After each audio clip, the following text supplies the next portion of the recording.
போன பாட்டுல நாரதரும் நந்தியும் சேர்ந்து பார்வதி தேவிய காதலோட சேர்த்து பக்தி மார்க்கத்துல போனா சிவனை அடைய முடியும்னு அவங்களுக்கு புரிய வைக்கிறாங்க. அதை கேட்கிற பார்வதி தேவி அந்த பக்தி பாதையில எப்படி போகணும் அப்படின்னு நம்ம நாரதர் கிட்ட விசாரிக்கிறாங்க.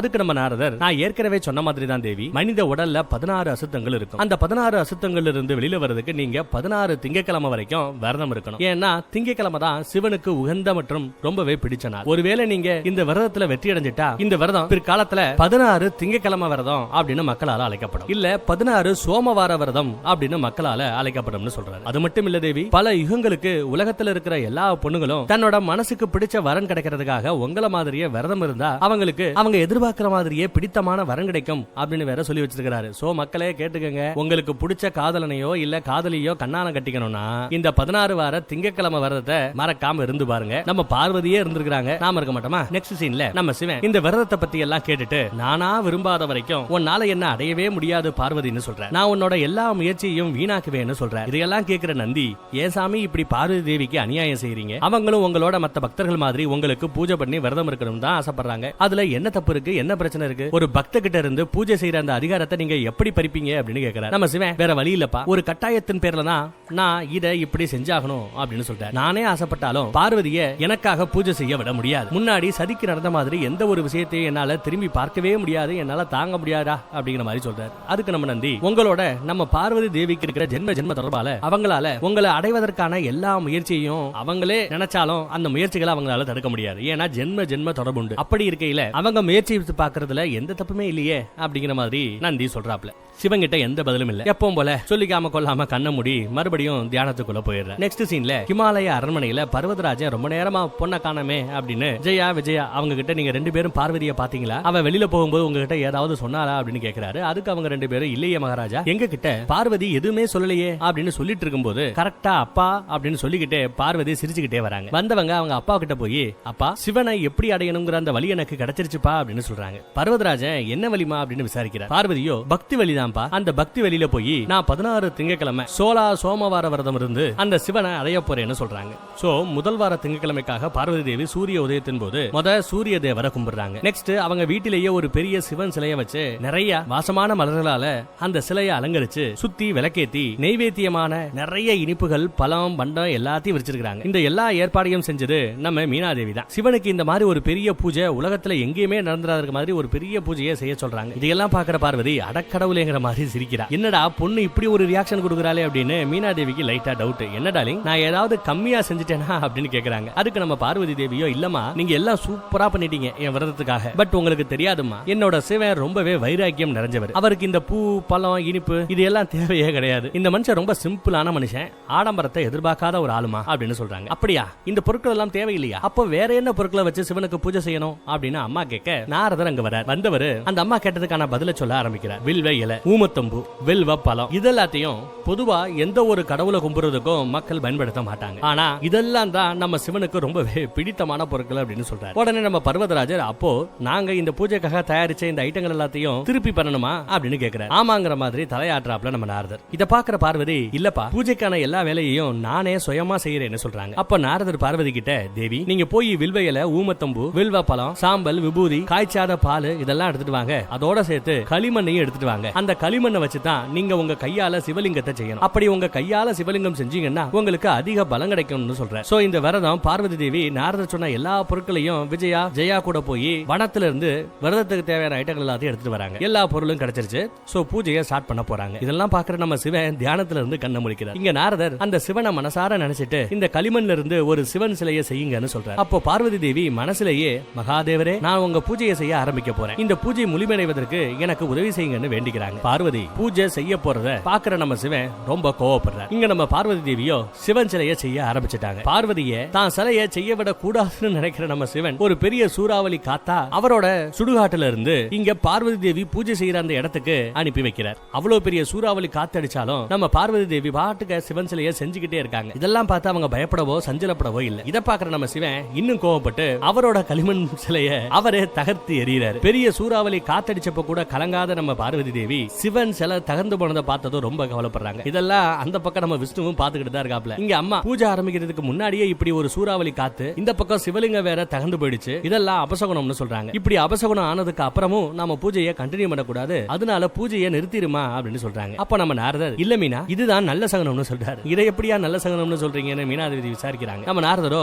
யாருக்குமே பிடிக்காததெல்லாம் நம்ம சிவனுக்கு பிடிக்கும்னு நீங்க ஏற்கனவே பார்த்திருப்பீங்க. அதே மாதிரிதான் சுடுகாடு யாருக்குமே பிடிக்காத ஒரு இடம். ஆனா அங்க இருந்து வர்ற அந்த சாம்பல் தான் நம்ம சிவனுக்கு பிடிக்கும். இந்த சூறாவளி கூட சுடுகாட்டுல இருந்து வர்ற அந்த சாம்பலை கொண்டு வந்து அழகா நம்ம பூஜைக்கு ஏத்த மாதிரி தூவிட்டு போயிருக்கு. இது நல்ல குணம், நல்ல சகுனம் அப்படின்னு அப்படியே பிளேட்டை மாத்தி போட்டாப்ல. பொண்ணு அம்மா கிட்ட நீங்க தேவையில்லாத யோசிக்காதீங்க, எல்லாம் நல்லதுக்கு தான் அப்படின்னு சொல்லிட்டு மறுபடியும் சிவன் சிலையை செய்ய களிமண் எடுக்க போறாங்க. பார்வதியோட மனபலத்தை நினைச்சு நாரதரும் சந்தோஷப்படுறாரு. ஆனா அதே சமயம் அந்த சிவனே பூஜைக்கு எதிராக இருக்கார். சோ அவர் வைக்க போற பரீட்சை ரொம்ப கஷ்டமா இருக்கும் அப்படிங்கறதையும் நம்ம நாரதர் நினைச்சுக்கிறார். இங்க பார்வதி தேவி மறுபடியும் சிவன் சிலையை செய்யறதுக்காக களிமண் எடுக்க வந்திருக்காங்க. அப்போ அவங்க எனக்கு தெரியும் சிவா, நீங்க தான் உங்களுக்கு தகுதியான ஒரு பொண்ணா இல்லைன்னு என் மேல கோபமா இருக்கிறீங்க. ஆனா இந்த பூஜை எல்லாம் உங்களுக்கு தகுதியான பொண்ணா என்ன மாத்திக்கிறதுக்காகத்தான். அப்படி இருக்க அதையும் தாண்டி ஏன் இப்படி நடக்குதுன்னு தான் எனக்கு புரியல அப்படிங்கிற மாதிரி புலம்பிட்டு பார்வதி தேவி மணல் எடுக்க போனா அந்த மணல் மேட்டுல இருந்து ஏதோ தண்ணீர் ஊத்து மாதிரி வந்து மணல் எல்லாம் ஃபுல்லா தண்ணிக்குள்ள அடிச்சிட்டு போயிருச்சு. இருந்தாலும் நம்ம பார்வதி எப்படியோ மேனேஜ் பண்ணி பக்குவமா மணல் எடுத்துறாங்க. திரும்பி பூஜைக்காக சிவலிங்கம் செய்யறாங்க. ஆனா நம்ம சிவன் மறுபடியும் சிவலிங்கத்தை தகர்த்து விடுகிறார். இப்படியே அவங்க திரும்ப செய்ய செய்ய செய்ய நம்ம சிவனும் திரும்ப திரும்ப அதை தகர்த்து விட ஒரு கட்டத்துல பார்வதி தேவி அவங்க மனபலத்தை இழந்து அழுகவே ஆரம்பிச்சிடறாங்க.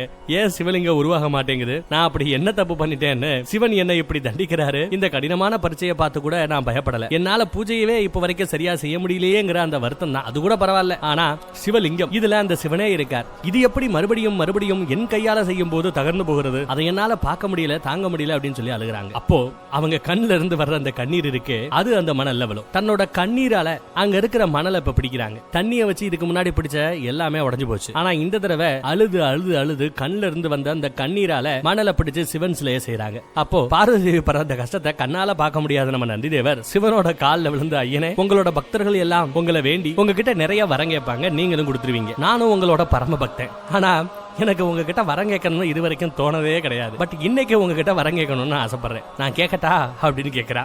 உடனே நம்ம சிவனும் இவன் என்ன கேட்க வர அப்படிங்கறத புரிஞ்சுக்கிட்டு பார்வதியோட பூஜை முழுமை பெறணுங்கிற அந்த வரத்தை மட்டும் தவிர்த்து வேற என்ன வேணாலும் கேளு தரேன் அப்படின்னு சொல்லிடுறாரு. அதுக்கு நம்ம நந்தி, நான் வேற என்ன வரம் கேட்க போறேன், உங்களையும் எங்க அம்மாவையும் விட்டா வேற யார் எனக்கு இருக்கா, சோ எய்தர் நான் கேட்டா உங்களுக்காக கேட்கணும், இல்ல எங்க ஆத்தாக்காக கேட்கணும். உங்களுக்காக உங்ககிட்டயே வரம் கேட்க முடியாது, மீதி இருக்கிறது எங்க ஆத்தா பார்வதி தான். சோ பார்வதிக்காக வேணா நான் வரம் கேட்கலாம், ஆனா கேட்டா நீங்க கொடுக்க மாட்டேன்றீங்க. அப்படி இருக்க எனக்கு வேண்டிய உங்க 2 பேருக்காக என்னால எந்த வரத்தையும் வாங்க முடியாதுன்னு இருக்க வேற யாருக்காக என்ன வரத்தை நான் கேட்க போறேன் அப்படின்னு சொல்லி அழுகுறாப்ல நந்தி. இதை கேட்கிற சிவன் கட்டாயத்தின் பேரில் இருக்கிற இந்த கடவுளால தற்சமயத்துல இதைத்தான் செய்ய முடியும் அப்படின்னு கைய வச்சிருக்காரு. அது மட்டும் இல்லாம நீ ஒரு விஷயத்தை மறந்துடாது, பார்வதி இந்த பூஜையை முழுமையா முடிக்க கூடாது, அதுலதான் பார்வதியோட நன்மையே அடங்கி இருக்கு அப்படின்னு சொல்றாரு. அடுத்து நம்ம பார்வதி தேவியால எவ்வளவோ கஷ்டப்பட்ட சிவன் சிலையை செய்ய முடியல. சிவன் நம்ம பார்வதி தேவியை செய்ய விட மாட்டேங்கிறார். இவங்களும் என்ன நம்ம பண்ணி பார்த்தாங்க, ஒண்ணு நடக்க மாட்டேங்குது. அப்ப யாரோ நம்ம பார்வதி தேவியை திடீர்னு தங்கச்சி அப்படின்னு கூப்பிடுறாங்க. யாரான்னு பார்த்தா நம்ம விஷ்ணு பகவான் தான். ஒரு மனித ரூபத்துல நம்ம விஷ்ணு பகவான்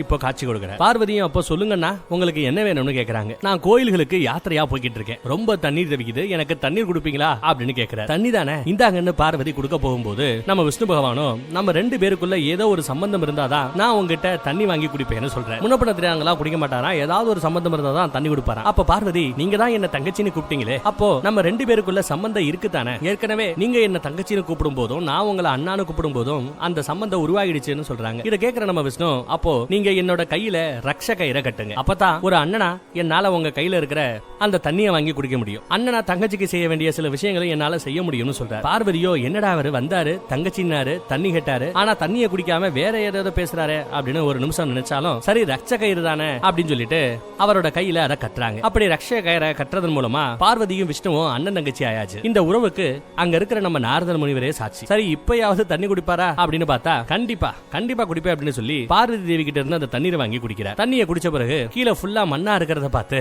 இதெல்லாம் பார்த்தா நீங்க சிவலிங்கம் செய்ய முயற்சி பண்ண மாதிரி தெரியுதே, உங்களால செய்ய முடியலையா, சரி நான் உங்களுக்கு உதவி பண்றேன், என்கிட்ட ஒரு வரம் இருக்கு, என்னால செய்யப்படக்கூடிய சிலை எப்பவுமே முழுமை பெறும், நீங்க வாங்க நான் உங்களுக்கு உதவி பண்றேன்னு சொல்றாரு. ஆனா நம்ம பார்வதியோ இல்ல வேண்டாம் நானே செஞ்சிருவேன் அப்படின்னு சொல்றாங்க. அப்ப நம்ம விஷ்ணு பகவான், நான் உங்க அண்ணா, அதனால என்னோட தர்மத்தை என்ன செய்ய விடு, நான் கண்டிப்பா உனக்கு உதவி பண்ணுவேன் அப்படிங்கிற. பார்வதி தேவியும் சரி வாங்க செஞ்சு பார்க்கலாம் அப்படின்னு சொல்றாங்க. இதை பாக்குற நம்ம சிவன் ரொம்ப கோவப்பட்டு, விஷ்ணுவே என்ன காரியம் பண்றீங்க, உங்க கையால ஒரு சிவலிங்கத்தை யாராவது செஞ்சா எப்படி விஷ்ணு பகவானோட கையால ஒரு சிவலிங்கம் செய்யப்பட்டா அந்த சிவலிங்கத்தை சிவனே நினைச்சாலும் தகர்த்த முடியாது. அதனால ஆவேசப்படுறாரு. இங்க நம்ம விஷ்ணு பகவான் அழகா சிவன் சிலையை செஞ்சு முடிச்சிடுறாரு. அதை பாக்குற பார்வதி தேவி சந்தோஷப்படுவாங்களேன்னு பார்த்தா ஒரு மாதிரி வருத்தப்படுறாங்க. யாரா அவரு, நான் எவ்வளவு நேரமா செய்ய முயற்சி பண்ணிட்டு இருக்கேன், ஆனாலும் என்னால செய்ய முடியல, இவர் வந்த உடனே செஞ்சுட்டாப்லையே அப்படின்னு நினைக்கிறாங்க. விஷ்ணு பகவானை பார்த்து, யாரு நீங்க, இவ்வளவு ஈஸியா ஒரு சிவலிங்கத்தை செஞ்சிட்டீங்களே, ஒரு சாதாரண மனுஷனால இதை செய்யறதுக்கு வாய்ப்பே இல்ல, எனக்கு உதவி செய்ய வந்திருக்கிற நீங்க யாரு அப்படின்னு பார்வதி கேட்கிறாங்க. அதுக்கு நம்ம விஷ்ணு, நான் உன்னோட அண்ணமா, அது பத்தாதா அப்படின்னு கேட்கிறார். உடனே இவங்க, அப்படி நீங்க என்னோட அண்ணனா இருந்தா அண்ணன் தங்கச்சிக்கு நடுவுல எந்த ஒரு ரகசியமும் இருக்க கூடாது, நீங்க யாருன்ற ரகசியத்தை என்கிட்ட நீங்க சொல்லுங்க, இந்த தங்கச்சியோட ஆசையை நிறைவேற்ற மாட்டீங்களா அப்படின்னு கேட்கிறாங்க. அப்ப விஷ்ணு பகவான், உன்னோட ஆசைப்படியமா அப்படின்னு சொல்லி அவரோட அந்த ஒரிஜினல் ரூபத்துக்கு மாறுறார். அதை பாக்குற பார்வதி, விஷ்ணு பகவானே உங்களுக்கு நான் தங்கச்சியா? விஷ்ணு அவர் ஒரு கடவுள், அந்த கடவுளுக்கே நான் தங்கச்சியா அப்படின்னு கேட்கிறாங்க. ஆமாங்கிறாரு விஷ்ணு. நீங்க நிச்சயம் அந்த சிவனுக்கு தகுதியான ஒரு பொண்ணா மாறி அவரை அடைவீங்கன்னு வாழ்த்துறாரு. அப்ப நம்ம பார்வதி தேவி, நீங்க என்ன தங்கச்சியா ஏத்துக்கிட்டீங்க, அப்ப நான் சொல்றத ப்ளீஸ் கேளுங்க, நான் அந்த சிவனை எப்படி போய் சேருவேன் அப்படிங்கறத வழிய நானே தேடிக்கிறேன். என்னோட பக்தி அவரை சந்தோஷப்படுத்தலைன்னா மறுபடியும் நான் அவரை திரும்ப திரும்ப சந்திக்க சந்தோஷப்படுத்த நான் முயற்சி பண்ணுவேன். உங்க தங்கச்சியா நான் உங்ககிட்ட பொண்ணு கேட்கிறேன், தயவு செஞ்சு எனக்கு சத்தியம் செஞ்சு கொடுங்க, அந்த சிவனை நான் அடைய போற அந்த பாதையில எனக்கு உதவி செய்யணுங்கிற அந்த முயற்சியில இனிமே நீங்க இறங்க வேண்டாம். நான் ஏன் முயற்சியால சிவனை அடைவேனா அப்படின்னு தெரியாது, ஆனா ஒரு கால் அவரை அடையிற அந்த முயற்சியில என்னோட உடம்பே அழிஞ்சாலும் நான் அந்த சிவனை அடைஞ்சே தீருவேன், அடைஞ்சதா நினைச்சுப்பேன் அப்படிங்கிற மாதிரி சொல்ல விஷ்ணு பகவான், ஐயோ என்னடா அந்த பொண்ணு இந்த மாதிரி எல்லாம் பேசுறாளே, நீங்க கவலைப்படாதீங்கமா, இனிமே அந்த சிவனை நீங்க அடைய முயற்சி பண்றீங்க அந்த முயற்சியில அந்த பாதையில நானும் வேற எந்த ஒரு தேவர்களும் உங்களுக்கு இனிமே உதவி செய்ய மாட்டாங்க, தொல்லை கொடுக்க மாட்டாங்க, நீங்களே உங்க மனசு சொல்றபடி கேட்டு உங்க சொந்த முயற்சியால சிவனை அடையணும்னு ஆசைப்படுறீங்க, முயற்சி செய்யுங்க, ஆனா இப்பதான் சிவலிங்கம் உருவாயிடுச்சு, நீங்க பூஜை செய்ய ஆரம்பிக்கலாமே அப்படின்னு சொல்றாரு. அதுக்கு இந்த அம்மா, சிவலிங்கம் உருவானா கூட எங்க உருவாச்சு, ஏதோ உங்க புண்ணியத்துல உருவாயிடுச்சு, இருந்தாலும் என் முயற்சியில உருவாகலையே, உங்க முயற்சியால தானே இந்த சிவலிங்கம் உருவாகி இருக்கு, இது ஒரு வகையில எனக்கு ஒரு தோல்விதானே அப்படிங்கிற மாதிரி பேசி வருத்தப்படுறாங்க. என் பக்தி பத்தாது, என் முயற்சிகள் பத்தாது, இன்னும் உறுதியோட நான் செய்ய வேண்டிய விஷயங்கள் எவ்வளவோ இருக்குங்கிற மாதிரி சொல்ல, அதெல்லாம் கேட்டுக்கிட்டு இருந்த இந்த பக்கத்துல இருந்து நம்ம சிவன் மிரண்டு போறார். என்னோட போன ஜென்மத்து சதியா இருந்தா கூட இந்நேரம் விஷ்ணு பகவான் செஞ்ச அந்த உதவிக்கு நன்றி சொல்லிட்டு அடுத்து பூஜை புடக்காரம்னு போயிருப்பாங்க. ஆனா இவ என்னடானா, நான் எவ்வளவு டார்ச்சல் கொடுத்திருக்கிறேன், எவ்வளவு தோல்வியை கொடுத்திருக்கிறேன், அது எல்லாத்தையும் தாண்டி அந்த கடவுளே வந்து உதவி செய்யும் போது கூட, தேவாதி தேவர்களும் வந்து உதவி செய்யும் போது கூட யாரோட உதவியும் வேண்டாம், என் சொந்த முயற்சியில சொந்த பக்தியிலேயே நான் சிவன் அடைகிறேன்னு இவ சொன்னா பாத்தியா, அந்த இடத்திலேயே என் பார்வதி ஜெயிச்சிட்டா அப்படின்னு சொல்றாரு. சிவன் தான் வாயால அப்படி சொல்றாரு. நெக்ஸ்ட் சீன்ல பார்வதி தேவி அந்த சிவன் சிலைக்கு பூஜை செஞ்சுட்டு இருக்காங்க. அப்போ சுடுகாட்டுல நம்ம சிவனும் விஷ்ணுவும் பேசிட்டு இருக்காங்க. விஷ்ணு சிவன் கிட்ட, நீங்க ஆதிசக்தியான பார்வதியோட புருஷன், அந்த தர்மத்துக்காவது நீங்க அவங்க கிட்ட அன்பா இருந்து அவங்க வேதனைக்கு எப்படி அவங்களோட வேதனைக்கு ஒரு வழி சொல்லக்கூடாதா அப்படின்னு கேட்கிறார். நம்ம சிவனும், நான் செய்யற எல்லாமே பார்வதியோட நன்மைக்காகத்தான், அவள் மேல் எனக்கு இருக்கிற அந்த அன்புனாலதான், அவளோட வேதனையை என்னால பார்க்க முடியலதான், ஆனா பார்வதியோட நன்மைக்காக நான் அவளை விட்டு தள்ளி இருக்கிறதே நல்லது, ஒருவேளை நான் பார்வதி கிட்ட இருந்து தள்ளி இல்லைனா அவளோட போன ஜென்மத்தில் நடந்த மாதிரியே ஏதாவது தப்பு நடந்துரும்னு சொல்லி வருத்தப்படுற. அப்ப விஷ்ணு பகவான், என்ன நீங்க திரும்பி திரும்பி இதையே சொல்லிக்கிட்டு இருக்கீங்க, இதெல்லாம் எனக்கும் தெரியும், அதனாலதான் பார்வதி தேவி கிட்ட போய் நான் உங்களுக்கு உதவி செய்யறேன்னு சொன்னேன், ஆனா அவங்க எதுவுமே தேவையில்லை, நானே எல்லாத்தையும் பாத்துக்கிறேன்னு சொல்லிட்டாங்க. பார்வதி தேவி அவங்க மேல அவங்களுக்கு இருக்கிற அந்த நம்பிக்கையை மட்டும் வச்சு இப்படி ஒரு வார்த்தை அவங்க விடல, உங்க மேல இருக்கிற அந்த காதல், உங்க மேல இருக்கிற அந்த நம்பிக்கை, உங்க மேல இருக்கிற அந்த பக்தி, இதுதான் அவங்களை அப்படி பேச வச்சிருக்கு. இப்படி அவங்க பேசினது அவங்க பக்குவப்பட்டுட்டாங்க அப்படிங்கறத உணர்த்தது. இதை விட பார்வதி தேவி இன்னும் என்ன தகுதி அடையணும்னு கேட்கிறார் நம்ம விஷ்ணு. சிவனோ, இல்ல, பார்வதி மனித உடல்ல இருக்கிற அந்த 16 அசுத்தங்களை போக்க அந்த தவங்களை செஞ்சு தான் ஆகணும், அவ அந்த 16 அசுத்தங்களில் இருந்தும் வெளியில வராலான்னு நானே பரீட்சை வச்சு பாக்குறேன், என்ன நடக்குதுன்னு பாக்கலாம், நீங்க கிளம்புங்க விஷ்ணுன்னு சொல்லிடுறாப்ல. நெக்ஸ்ட் சீன்ல பார்வதி நாரதர் கூப்பிடுறத கூட கேட்காம ஓம் நமச்சிவாயா ஓம் நமச்சிவாயா அப்படின்னு சிவனுக்கு பூஜை செஞ்சுக்கிட்டே இருக்காங்க. சூப்பர். இவ்வளவு முழு மனசோட நீங்க சிவனை பிரார்த்தனை செஞ்சா அவர் நிச்சயம் உங்ககிட்ட சீக்கிரமே வந்தடைஞ்சிருவாரு, வந்து சேர்ந்துருவாரு அப்படின்னு மனசுக்குள்ளேயே நினைச்சுக்கிறாரு. பூஜை செஞ்சு முடிக்கிற நம்ம பார்வதி பூஜை முடிஞ்ச உடனே சிவன் காட்சி கொடுப்பாருன்னு நினைச்சு நாரதர் கிட்ட போய், நான் செய்யற பூஜையில என்ன தப்பு இருக்கு, ஏன் சிவன் இன்னும் வரலன்னு கேக்குறாங்க. அதுக்கு நாரதர், தேவி உங்க பூஜை எல்லாம் சரியா தான் இருக்கு, அது மட்டும் இல்லாம இப்பதான் நீங்க பூஜையவே ஆரம்பிச்சிருக்கீங்க, அதுக்குள்ள எல்லாம் சிவன் வரமாட்டார், ஆனா நீங்க கவலைப்படாதீங்க தேவி, இன்னும் நீங்க பூஜை செய்ய செய்ய சிவன் உங்ககிட்ட வந்துருவாரு அப்படின்னு சொல்றாப்ல. அதுக்கப்புறம் நாரதர் பார்வதி தேவி கிட்ட, இப்ப நீங்க சிவனுக்கு சிலை செஞ்சு அதுக்கு பூஜை செஞ்சுட்டீங்க, குட், இனி அடுத்து நீங்க மான்சரேவர் அப்படிங்கிற ஒரு நதிக்கு போய் அங்க இருந்து தண்ணீர் எடுத்துட்டு வந்து இந்த சிவலிங்கத்துக்கு அபிஷேகம் செய்யணும்னு சொல்ற. அப்படி செஞ்சா சிவன் வந்துருவாரா அப்படின்னு இந்த அம்மா கேட்க, அதுக்கு நாரதர் சிரிச்சுக்கிட்டே, இல்ல தேவி, நீங்க இப்பதான் அந்த முதல் திங்கக்கிழமையோட விரதத்தையே முடிச்சிருக்கீங்க, இனிமே நீங்க அந்த ஆத்துக்கு நடந்து போய் அடுத்த திங்கக்கிழமைக்குள்ள அங்க இருந்து தண்ணி எடுத்துட்டு வந்து சிவலிங்கத்துக்கு நீங்க அபிஷேகம் செஞ்சாகணும், அப்பதான் அந்த 2வது பூஜை முழுமை பெறும் அப்படின்னு சொல்ற. சொல்றாரு. ஆனா அந்த ஆத்துக்கு போற பாதை ரொம்பவே கஷ்டமா இருக்கும் தேவி, அதனால நீங்க இன்னைக்கே உங்க யாத்திரைய ஆரம்பிங்க. 6 நாள்ல யாத்திரையை முடிச்சுட்டு 7வது நாள் சிவனுக்கு நீங்க இங்க வந்து அபிஷேகம் செஞ்சே ஆகணும் அப்படின்னு சொல்றாரு. நாரத சொன்ன எல்லாத்தையும் கேட்டுவிட்டு தேவி சிவலிங்கத்தை பார்த்து, சிவனே உங்களை அடையிறது ஈஸி இல்லையோ? ஆமா, ஈஸியா இருக்காதுன்னு எனக்கு புரியுது. உங்களை அடையிற இந்த பாதையில நிறையவே கஷ்டங்கள் வரலாம். என்னோட பக்தியாலையும் காதலாலையும் நான் உங்ககிட்ட அந்த கஷ்டங்கள் எல்லாத்தையும் தாண்டி நிச்சயம் வந்து சேருவேன்னு சொல்றாங்க. அடுத்து நம்ம பார்வதி தேவி நம்ம நாரத சொன்ன இடத்துக்கு கையில 2 குடத்தோட கிளம்பிட்டு இருக்காங்க. அப்போ அவங்க அப்பா பர்வதராஜ, இந்த வேலையெல்லாம் நீ ஏமா செய்யற?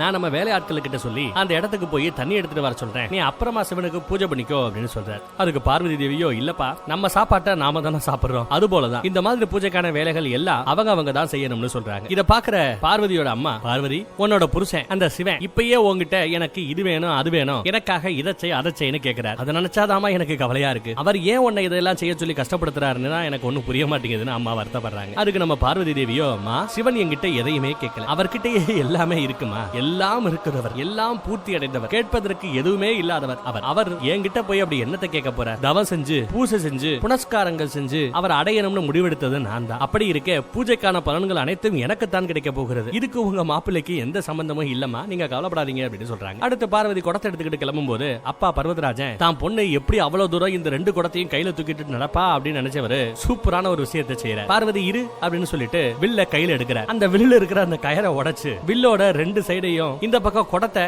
அந்த வில்லோட ஸ்ட்ராங்கான அந்த கயரை வச்சே கட்டுற. சோ இப்ப கொஞ்சம் ஈஸியா இருக்கும் தண்ணியை தூக்கிட்டு வர்றதுக்கு. அத பார்வதியோட தோல் மேல வைக்கிறார். இத பாக்குற பார்வதி தேவி அப்பாவை நினைச்சு ரொம்பவே சந்தோஷப்படுறா. அப்பா நீங்க வில்ல வச்சு தண்ணியை தூக்குவது எப்படி அப்படிங்கிற ஒரு வித்தியாசமான ஒரு ஐடியா கொடுத்துருக்கீங்க டாடி அப்படின்னு சொல்றாங்க. ராஜகுமாரியா இருந்த பொண்ணு இப்படி கஷ்டப்படுறாள்னு நினைச்சு அம்மாவும் அப்பாவும் வருத்தப்படுறாங்க. சோ நம்ம பார்வதி தேவி ஒரு வழியா அந்த யாத்திரையில வெறும் காலோட கல்லும் மல்லும் கிடக்கிற அந்த பகுதியில ஓம் நமச்சிவாயா ஓம் நமச்சிவாயா அப்படின்னு சொல்லிக்கிட்டு ரொம்ப நேரமா நடந்து போறாங்க. இத பாக்குற நந்தி சிவங்கிட்ட, இன்னும் பார்வதி தேவியை நீங்க ஏன் இவ்வளவு கஷ்டப்படுத்துறீங்க? நீங்க தானே பார்வதி தேவிக்கு உதவி பண்ண மாட்டேங்கிறீங்க. சரி பரவாயில்ல போயிட்டு போங்க, ஆனா நான் எங்க அம்மாவுக்கு உதவி செய்ய போறேன். நான் போய் என்னோட கொம்ப வச்சு எல்லா மலைகளையும் தகர்த்து விட்டா மலையவே தகர்க்க போறாரா நம்ம நந்தி. அப்படி தகர்த்து விட்டா அந்த மான்சரோவர் நதி பார்வதி தேவியோட அந்த சிவன் சிலைக்கு தானா போய் அபிஷேகம் செய்யற மாதிரி ஒரு பாதையவே என்னால உருவாக்க முடியும் அப்படின்னு சொல்லிட்டு கிளம்ப பாக்குறாரு. இதை கேட்கிற சிவன் நந்தி நெல்லுன்னு கத்துறாப்ல. அந்த மாதிரி நீ மலையை தகர்த்து விட்டா அதனால மனுஷங்களுக்கு கஷ்டமா, மனிதர்களுக்கு ஆக்சிடென்ட் உருவாக்கக்கூடிய விபத்தை உண்டாக்கக்கூடிய மாதிரி நிறைய விஷயங்கள் மாறி போயிடும். ஒருத்தருக்கு உதவி செய்யறதா நினைச்சு நிறைய பேருக்கு நீ கஷ்டத்தை கொடுக்க கூடாது அப்படின்னு சொல்றாரு. அதை பத்தி நீங்க ஏன் சாமி கவலைப்படுறீங்க? பார்வதி தேவியை நீங்க கல்யாணம் பண்ணிக்க மாட்டீங்க, கல்யாணம் பண்ணிக்க மாட்டேன் அப்படின்னு நீங்க சொன்னது மட்டும் உலகத்துக்கு ஒரு ஆக்சிடென்ட் ஒரு விபத்தை உண்டு பண்ணாதா? உலக நன்மைக்கு எதிரானது இல்லையா? அதை மட்டும் நீங்க செய்றீங்க அப்படின்னு கேக்குறாரு. நம்ம சிவனோ, பார்வதி தேவி தன்னோட முயற்சியானதான் இந்த பூஜையை முடிக்கணும். ஒருவேளை நடுவுல அவங்களுக்கு எங்கேயாவது மனபலம் குறைஞ்சா என்ன கல்யாணம் பண்றதுக்கான அந்த தகுதி பார்வதி கிட்ட இல்லைன்னு தான் நான் நினைச்சுப்பேன் அப்படின்னு சொல்றேன். அதுக்கு நம்ம நந்தி, ஒருவேளை பார்வதி தேவி முழு மனசோட இருந்துட்டா, முழு மனபலத்தோட இருந்து சாதிச்சு காமிச்சிட்டா, அப்போ நீங்களே போய் பார்வதி தேவியை நேர்ல பார்த்து அவங்க உங்களுக்கு தகுதியானவங்க தான் அப்படின்னு சட்டுப்பட்டு முடிவெடுப்பீங்களா அப்படின்ற. அதுக்கு சிவன் எந்த பதிலும் சொல்லல. நெக்ஸ்ட் சீன்ல நம்ம பார்வதி தேவி ரொம்ப நேரமா நடந்து களைச்சு போய் ஒரு இடத்துல உட்கார்ந்து தண்ணி குடிச்சிட்டு இருக்காங்க. அப்ப யாரோ நம்ம பார்வதியை தேவின்னு கூப்பிடுறாங்க. யாரான பார்த்தா நம்ம சிவன் தாங்க. ஒரு ராஜகுமாரர் மாதிரி வேஷம் போட்டுட்டு ரோட் சைடுல ரோமியோ வேலை பாக்குறவர் மாதிரி வந்து நிக்கிறார். பார்வதி தேவி அவரை பார்த்ததும் கண்டுக்காதவங்க மாதிரி தண்ணியை குடிச்சிட்டு இருக்காங்க. அப்ப நம்ம வேஷம் போட்ட சிவன் குடத்தை எல்லாம் தூக்கிக்கிட்டு எங்க தேவி போறீங்கன்னு கேக்குறான். நம்ம பார்வதியோ மான்சரோவர் நதிக்கரைக்கு போறதா சொல்றாங்க. அப்பவும் இவன் விடாம அங்க இருக்கு தேவி போறீங்க அப்படின்னு கேக்குறாரு. இவன் என்ன விடமாட்டான் போலயே, பின்னாடியே தெரியுதானே அப்படின்னு நினைச்சவங்க டப்புன்னு ஒரு பிட்ட போடுறாங்க. என் புருஷன் குளிக்கிறதுக்காக அந்த மான்சரோவர் நதியில இருந்து தண்ணி எடுத்துட்டு வர போறேன்னு சொல்றாங்க. அதுக்கு இந்த ஆளு பயங்கரமா சிரிச்சுக்கிட்டே, என்னது குளிக்கிறதுக்காகவா? ஏன் உங்க புருஷன் அவ்வளவு அழுக்கா இருக்காரா? அவருக்கு இந்த மான்சரோவர் நதியோட புனித தண்ணியால தான் குளிக்கணுமா அப்படின்னு கேக்குறான். அதுக்கு நம்ம பார்வதியோ, இல்ல என் புருஷனோட புனிதத்தன்மை அதுக்கும் மேல. என் புருஷன் எவ்வளவு புனிதமானவர்னா, நான் அவரை தொட்டு குளிப்பாற்றும் போது என்னோட கை அவரை அசுத்தம் செஞ்சிருமோன்னு நான் பயப்படுற அளவுக்கு என் புருஷன் புனிதமானவர் அப்படின்னு சொல்றாங்க. அதனால நான் போய் அந்த மான்சரோவர் நதியில குளிச்சுட்டு என் உடம்ப அசுத்தத்துல இருந்து அப்படியே ரிமூவ் பண்ணிட்டு அதுக்கப்புறம் என்னோட சுத்தபத்தமான இந்த கையை வச்சுதான் என் புருஷனை குளிப்பாட்டுவேன், அபிஷேகம் பண்ணுவேன் அப்படிங்கிற மாதிரி சொல்றாங்க. இதை கேட்கிற நம்மால சும்மா இல்லாம, நீங்க பேசுறத கேட்டா நீங்க ஏதோ ஒரு பிரம்மையில பேசுற மாதிரி தெரியுதே தேவி. உங்களை இப்படி எல்லாம் தண்ணி எடுத்துட்டு வர சொல்லி வேலை வாங்குறவரு உங்களுக்கு தகுதியானவரா இருக்க முடியுமா? நீங்க தேவையில்லாம அவர் கூட டைம் வேஸ்ட் பண்ணிட்டு இருக்கீங்க. நீங்க எவ்வளவு அழகா இருக்கீங்க, உங்களை நல்லபடியா பாத்துக்கிட்டு இப்படி எல்லாம் வேலை வாங்காத மாதிரி என்ன மாதிரி ஒரு ராஜகுமாரரா உங்களுக்கு தகுதியானவரா பார்த்து நீங்க ஏன் கல்யாணம் பண்ணிக்க கூடாது அப்படின்னு கேக்குறாங்க. இத கேக்குற பார்வதி, நீங்க கரெக்டா தான் சொல்றீங்க, நானும் இத பத்தி யோசிச்சுட்டு இருக்கேன். ஆனா பாருங்க, கஷ்டம் என்னன்னா எங்க தேடியும் என்னோட சிவன் மாதிரி ஒரு ஆண் மகனை என்னால பார்க்கவே முடியல அப்படின்னு சொல்லிட்டு அவங்க பாட்டுக்கு ஓம் நமச்சிவாயான்னு சொல்லிக்கிட்டு அவங்க யாத்திரையா கன்னியூ பண்றாங்க. இப்ப நம்ம சிவன் அவரோட ஒரிஜினல் ரூபத்துக்கு வந்துடுற. நம்ம சிவன் வெளியில கோவத்தை காட்டிக்கிட்டாலும் உள்ள இந்த அம்மா சொன்ன பதில கேட்டு மனுஷன் மனுஷன் செம ஹாப்பியா தான் இருக்காப்ல. சோ பார்வதி தேவியோட மனபலத்தை நம்ம சிவன் புரிஞ்சுக்கிட்டாரு. இன்னும் நம்ம சிவன் என்னெல்லாம் டெஸ்ட் வைக்க போறாரோ அதெல்லாம் பார்வதி தேவி எப்படியெல்லாம் ஜெயிக்க போறாங்களோ அடுத்த பாட்டுல சந்திப்போம். தேங்க்யூ. பாட்டுல